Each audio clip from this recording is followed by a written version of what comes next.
आज आहे 19 मार्च. आजच्या दिवशी घडलेल्या महत्वाच्या घटना पुढील प्रमाणे.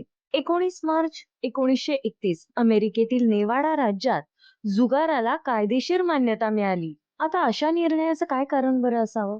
1929च्या आर्थिक महामंदीमुळे राज्याची अर्थव्यवस्था कोलमडली होती. राज्याला आर्थिक संकटातून बाहेर काढण्यासाठी आणि महसूल वाढवण्यासाठी तत्कालीन गव्हर्नर फ्रेड बाल्झार यांनी असेंब्ली बिल 98 वर स्वाक्षरी केली. 19 मार्च 1932 रोजी सिडनी हार्बर ब्रिज अधिकृतपणे लोकांसाठी खुला करण्यात आला. हे इंजिनिअरिंगचे एक मोठे यश मानले जाते. सुमारे 9 वर्षाच्या बांधकाम कालावधीनंतर हा स्टील आर्क ब्रिज वाहतुकीसाठी कार्यान्वित झाला. 1972 भारत आणि बांगलादेश यांच्यात 19 मार्च रोजी मैत्री करार झाला.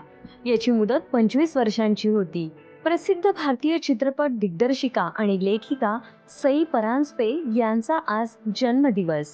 समांतर सिनेमा चळवळीतील योगदानासाठी त्यांना राष्ट्रीय पुरस्कार आणि 2006 मध्ये पद्मभूषण पुरस्काराने सन्मानित करण्यात आले होते. 19 मार्च 2001 रोजी वेस्ट इंडीजचे महान वेगवान गोलंदाज कोर्टनी वॉल्श हे कसोटी क्रिकेटच्या इतिहासात 500 बळी घेणारे पहिले गोलंदाज ठरले.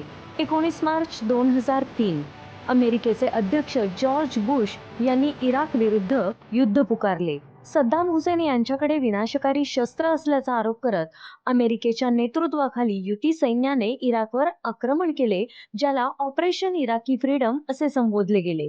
तुमच्या कमेंट्स आणि लाईक आमच्यासाठी अत्यंत महत्त्वाच्या आहेत, ज्यामुळे आम्हाला ही महत्त्वपूर्ण माहिती तुमच्यापर्यंत पोहोचवण्याची प्रेरणा मिळते.